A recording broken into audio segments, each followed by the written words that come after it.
Well, good morning, boys and girls. We are finally back on the cab over frame modifications.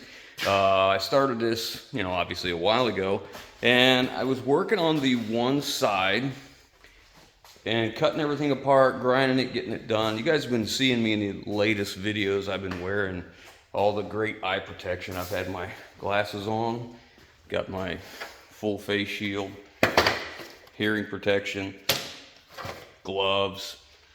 And I gotta tell you, even with all that, somehow I managed to get something in my eye. I was doing fine out here working, but I went in to get a shower and I washed my face and I felt something get into my eye when I was in there. And well, it's been 5 days and I'm nursing my eye back to health. As you can see, it's a little red yet, but we're close. We're almost there. So now I'm ready to get back to work. I'm just gonna be very careful. When I left off, all I had got done was I got this side, the pieces fit, and I was able to get the weld on the inside complete and ground down. So next thing we need to do is I need to do the outside weld, and I've been being very, very cautious about this and careful to make sure we've got this in the perfect straight up and down plane. We're exactly 90 degrees. Now keep in mind that this square is only as good as the material it's made out of.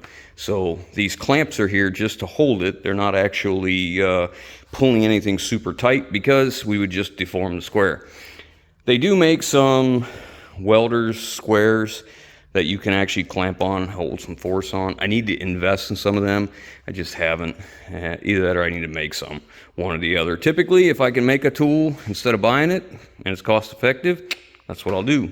So maybe we'll end up doing that. We'll see. But today what I want to do is get this outside joint welded in. I've got everything braced up still, so hopefully it won't move on us. And after that, we're going to get all this out, get everything done. We're going to try and fit the top. Now the top I need to cut out on this inside here. I need to cut this plate out back to that vertical support right here. So we got to cut from here down this way and across the top and then slice it down the middle of that support.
That's more what I was after. So I had to break out a brand new pair of gloves. We gave a bunch of these away at the door for viewer participation build, and the only thing I had left was, because everybody needed the size we had, was 11, so they're a little too big for my proportionately sized hands, but whatever, it made a big difference. And the thing about anything with welding, again, comfort, comfort, comfort. That's why I have this clamp here to get me my comfort coming up here so I get as much of a consistent weld as possible. Because consistency is far more important than appearance, but they kind of go hand in hand. If you're consistent, your appearance should actually show the same thing. And joint preparation is so critical. You'll see how I try and get that line as straight as possible, because when I'm filling the weld, I'm waiting for the weld to touch and crest right here, and the same thing on this side. And that's when I know it's time to move, because it'll crest over, touch here, and fill, and then come up here, let it fill and crest over, same thing, just keep going back and forth. That's why joint preparation is so critical. Gets us the same width of weld, and again, consistency. So we're welding with E71 TM or T1M. That is a 71,000 pound tensile strength wire. As welded is a term you gotta get familiar with. And when you add a shielding gas, you can get a little bit better with it. But the process it has to be done in requires a lot of time, preparation, thought. And this frame here, based on the year of the truck, is probably right at an 80,000 pound tensile strength frame. It's only a 5/16. The width of this flange is 3.0. It's really close. The thickness is 5/16, which is 5/16 is basically 0.331, I think. 5 is 30, 10, so 0.310, something like that. And based on the manufacturer's spec, because every manufacturer has a publication about their frames. If you're going to do a crack repair or whatever, there's a procedure to follow, and I take that very seriously. I may not talk about this as much because people don't like to hear you talk. They want to see the work. But every manufacturer has a publication of how to do a repair to their frame. 7018 or an 8018 rod on this frame, or you could do a flux core with a shielding gas. But again, it follows the procedure. They have a recommendation for your amperage, your voltage, your wire per minute, your inches per minute, gas flow. You know what they need to get it to where it meets their specifications. So, and the other thing is, it tells you in a lot of them how to create your joint, to prep your joint, and what you need to do to before you weld it, after you weld it. The whole point of this is before you start making frame modifications, there's publications to read, and for all those guys that leave the stupid comments, like the guy that left one and said he has a torch and a welder, so now he's an engineer. No, I'm not an engineer, but I do have common sense and the ability to read, and if I can't find suitable information that makes me happy, then I will consult with someone who does this work, who has done it properly to the train. So I'm happy with it. You can see here that my weaves are a little bit tighter right here, and I started to get it just a wee bit faster up here. Now that can cause me trouble because I can end up with undercuts. Because when you move a little bit faster, you're not giving the weld time to fill. So if you see here, see how tight they were? Each one of my moves was pretty tight, and I'm starting to get a little wider, and right up in here, I'm probably gonna end up with a little undercut. So I have to be careful when you do that. So we'll let this cool, and we're gonna flat disc it, grind it down, flat disc it. There are procedures. They show actually how to grind these frames too. You need to be even across here. Oops. No, I let that fall off on its own. The slower this cools, the better that this weld is. The other thing is, now that we've gone to E71 wire, 71,000ths wire, then the part of the frame next to this has been weakened. So this weld has affected this part of the frame right now. So if you see where that heat line is, right in here, for sure, we have changed the strength of that frame. You can see it on this side like this. The back side's probably easier to see. Yeah. So you have a heat affected zone. You have your camera. So you have a heat affected zone, it's called. And if you look on this one, you can see how far out the heat affected zone is, but there's two passes in this. And you can see our penetration is good because look, it's coming through the rear. So we really got a good penetration on this weld all the way up through. It's consistent all the way, you know. So we really, now here, it may not look like it. We got some rust on top here where it probably popped that rust off when it was hot. But yeah, we got a good heat affected zone there. Not too wide, because the wider that is, right, then the farther that we're weakening the frame. That's the way I understand it. So Try to be as careful as possible. We'll let this cool, and then we'll get a wire wheel on it, and we'll see what it looks like. So I'm welding the upper joint now, and we have to be so careful here that we make sure not only is this thing straight this way, but it has to be straight this way too. So I'm using string lines, and I'm using braces, and I'm also using a digital angle finder here, here, and here to make sure we're staying at 90 degrees, because this is so important. We can get out of here really easy. This could get out of whack. So we got to be careful, and the old Milwaukee digital angle finders working out okay. So I'm gonna wait and let this cool now, and once it's cool, we'll take this off, and I have a little bit left in here and a little bit on the inside where I have some bracing, and I think this will be about done for this part. So now we have the frame laying flat and supported and leveled front to back.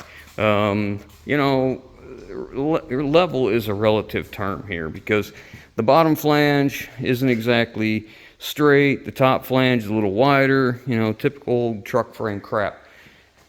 You can't imagine how difficult it is to make all of these joints come together until you've done it. Because you're taking a C-channel that's rounded at the edges and trying to make a seamless weld that looks like it belongs. Not easy, to say the least. But now we are ready to finish up. I got a couple vertical welds that I could do better this way instead of upside down, so I've ground everything out, and I think we're about ready. All right, next step is we're going to take that frame and lay it on this one back to back. We just took a flap disc and a wire wheel down both sections of the frame, make sure there's no high spots or burrs or anything. We got some cavities and some pitting where they had a spring mount, but it'll be okay for what we're doing.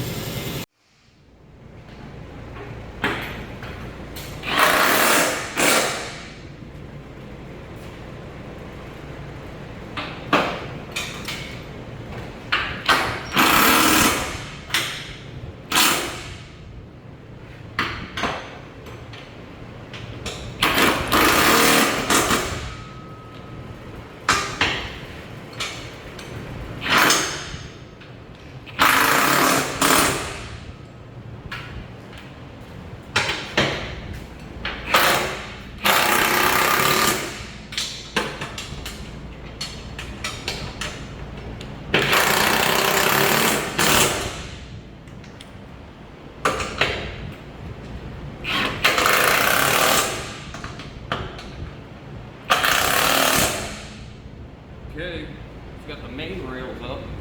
Now, we have to get the piece that goes in here, get it cut right.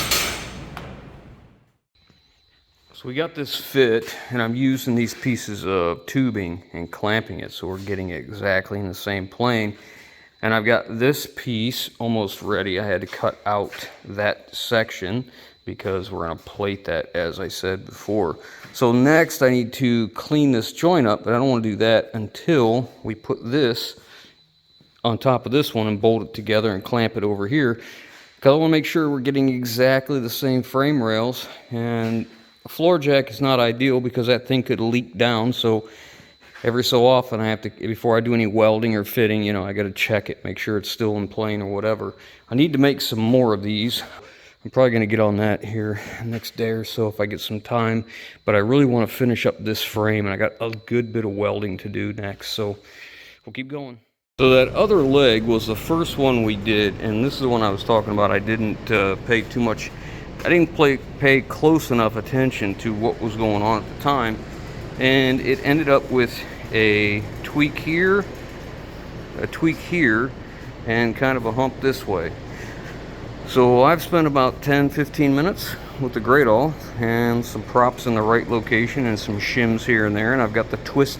Oh, I forgot there was a twist in it too, and this side over here was up about 5/16, 3/8 of an inch, something like that. So we got the twist out of it, and this part right here had a hard kick down this way, so we got that out.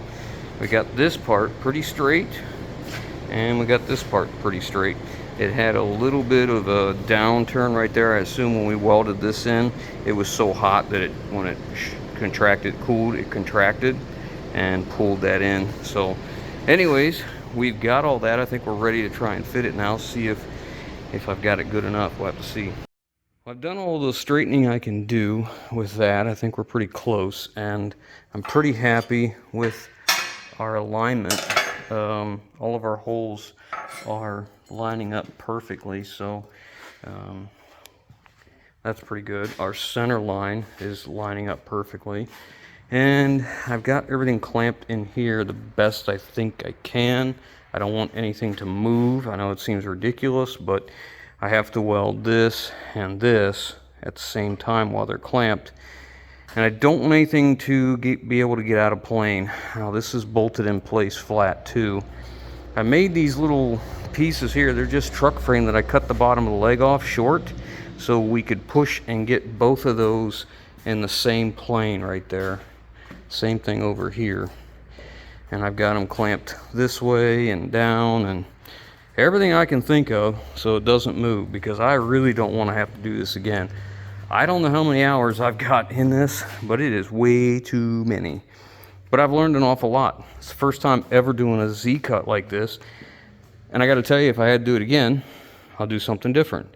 And we're not done. Even after we do this, we're going to make a liner that will go basically vertical, a piece of frame that's going to lay in here, and it's going to roll up that side, roll up this side, go to the top, and then we'll bolt it through. I won't do that probably until we're ready to set the cooler pack in and stuff, because I don't want anything in my way. And I want to make sure wherever I drill the holes, they work with everything else we need. First thing we're going to do is make sure we got enough gas. You can see here we're sitting right probably about 500 psi. And I got the machine turned on. We're going to use Pro-Pulse. And let's see. We are on flux cord MIG 35 thousandths with 25 CO2, 75% argon. And this thing will max out at like 590. And we're going to be welding flat at first. So we're going to see what 400 looks like, 400 inches a minute. And we're on the 2T, which means that you're going to hold that, and as long as you're holding the trigger on the MIG gun, it is welding. You let up on the trigger and it stops welding. I want to check our wire, because I use a lot of wire. Okay. And let's see, if you look here, steel, E71T-1M, DC electrode positive, 7525 gas, shielding gas flow at 40 to 50 CFH, 35 thousandths wire. We're going 1/4 inch is 475 inches a minute. I don't think I can do that on this. I think that's a little too much, and we have enough wire. I'm going to start a little lower just because of the way we're laying here. I think we can do okay with that. And I also have a few thin spots I got to worry about. So that's all set, and we'll hit our gun. And we'll check our gas flow, make sure we're at the 45 to 50. 40 to 50, yeah, we're at 40, that's good. Sometimes if it's a little windy conditions, you might do a little bit more, like closer to the 50, but for us, for inside, and this is a closed cavity, right? So we don't have anything blowing our gas away because it's kind of down in here. So that's more than adequate. So let me get set up and start laying some tacks. I'm going to go ahead and clean the nozzle out before I get started, and I'm going to replace that tip because we had a lot of upside down welding on it. If that wire ends up getting stuck on that tip, it can screw up my weld. So get us a 35 thousandths tip out of the consumables.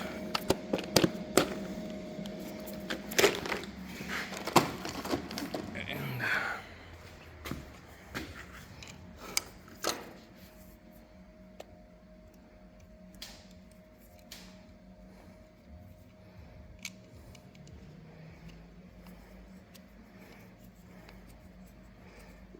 not left-handed.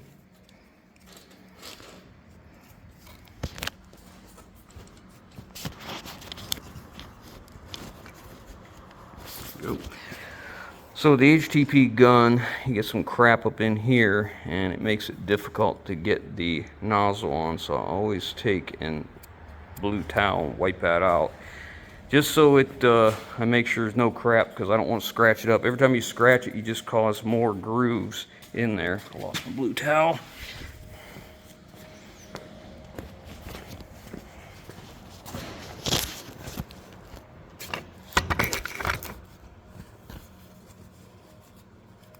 Wipe that out.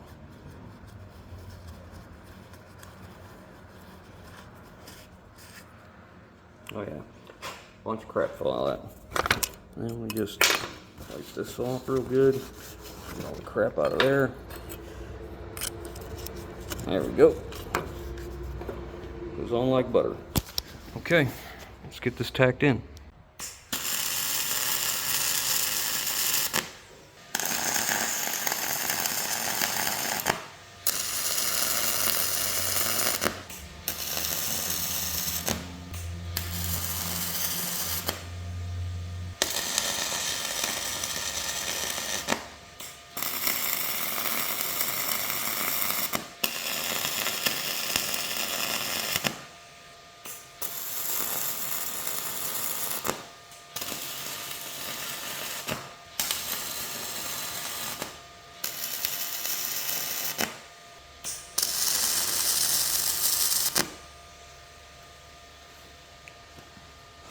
Okay, again the tacks on. Because this is a dual shield process, there'll be slag on top of those tacks, so we're gonna have to clean that off before we can weld, and ideally you grind back into it before you weld over it, but they're convex, so we're okay. So I guess I'll go ahead and get that cleaned up now, get ready. I'll have to remove a couple of my clamps just so I can weld it, but now everything's kind of one piece. I'll watch it and I'll move that one clamp over, because we'll do this one first. I have to be careful. If I do that whole thing, right, it's going to want to lift. If I do this whole seam right here, when the weld cools, it's going to contract. So it's going to take this and it's going to do this. So I got to be very careful on how much heat I put into that joint. I'd like to do it as one pass, but I don't think I will. I think what I'll do is probably do from here to here and then here to here, let it cool.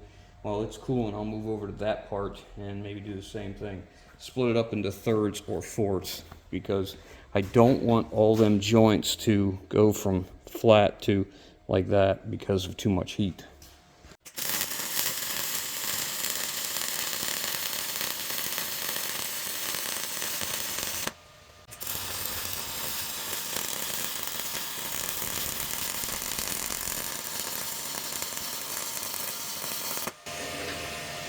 It's about 1/3.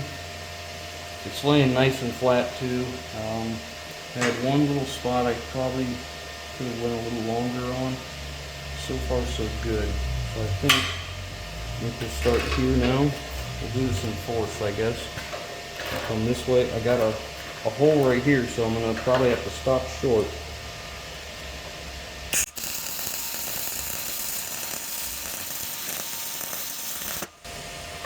So I'm stopping short of that hole that's there because I don't want to weld it to the one below it.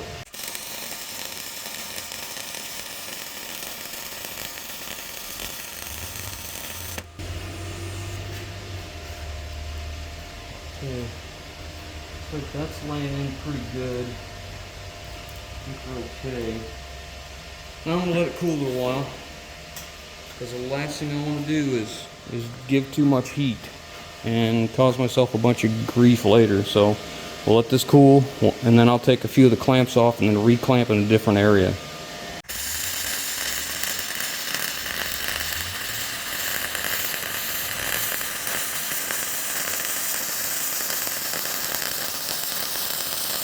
So I've welded all I can now, and I'm just gonna go take a break, get a drink, let all this cool down real good, and then once that's cool, we'll take all of our clamps loose, take all of our bolts out, because that's bolted all together, and then we're going to stand this up so I can do the inside of this, and I can do the outside of that one, and whichever other inside of this one, and then we'll flip it the other way and do the other ones. Try and get the best welds we can in here. After we get this side done, we'll let it cool. Again, we'll flip it over and do the same thing on the outside. So we have both the frames lined up on top of each other and clamped down, and everything is lining up pretty nicely. Yes, yes. Much gooder than I thought it would. Now I just got to lay this in.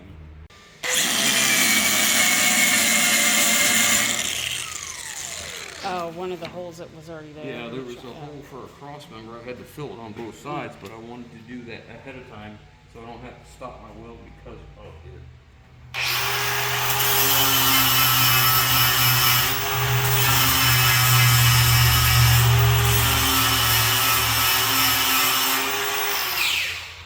Now I'll hit that groove with the grinder again, and it'll be consistent and ready to take a weld.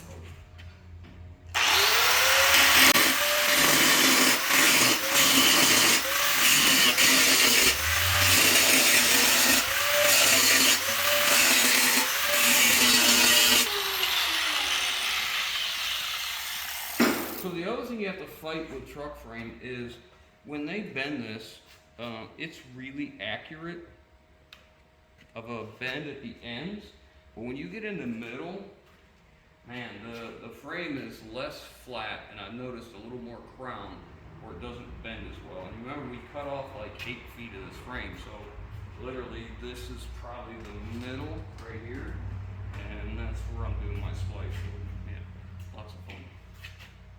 Anyways, we'll just make it work.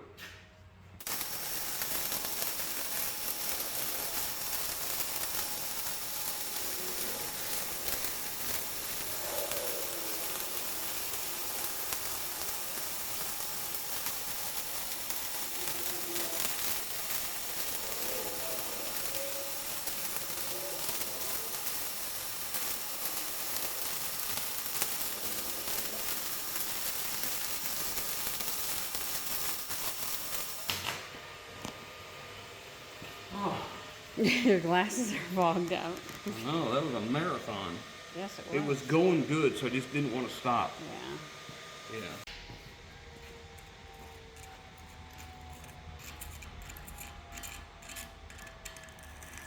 I guess that's not ready yet.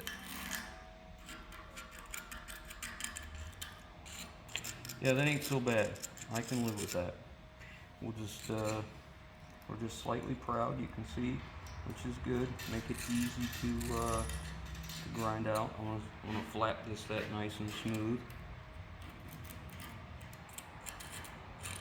Yeah, that'll be all right. I'll let it cool. Moving right along. Finally, I'm waiting for this weld to cool. The flux hasn't popped off yet, and then we're going to weld this one in. But we are there. It is as close to perfect as I could probably ever get it. Won't be long now. We'll be able to move on and start assembly. That'll be fantastic.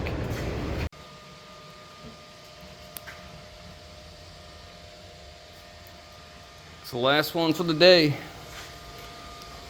I was getting nervous at the end because I'm running like 400 inches a minute. I was worried about running out of gas. We're about 250 left, 500, about 500 left. Hopefully we're not out of wire. I thought I might be getting close though. I was worried it was just gonna run out on me right at the end. Whew. Nope, there's a few more rounds left on it. Okay. That came loose, didn't it? Look at that.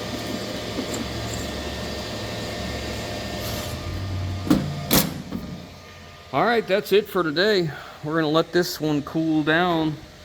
It's probably one of the nicest ones I've done. Hopefully it turns out as nice as the slag looks like. So, we'll come back tomorrow and flat disc it flat. See how it is.